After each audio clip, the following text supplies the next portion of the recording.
नमस्ते मित्रों। इस ठंडी में त्वचा बहुत सूखी हो जाती है और हम ये कपड़े पहनते हैं ऊनी टाइप के, तो इससे खुजली बहुत होता है। इसका एक ही कारण है कि हम पानी जो है सर्दियों में कम पीते हैं,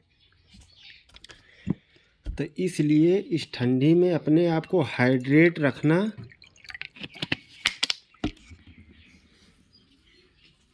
बहुत ज़रूरी है, जिससे आपके त्वचा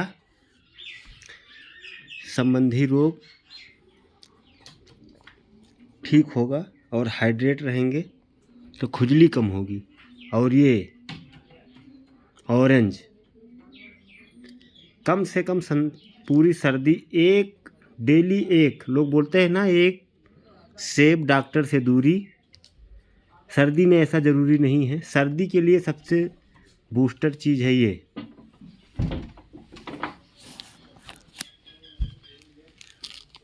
इसलिए ज़रूर सेवन कीजिए, एक कम से कम। बाकी सुबह गुनगुना पानी लीजिए हल्का सा।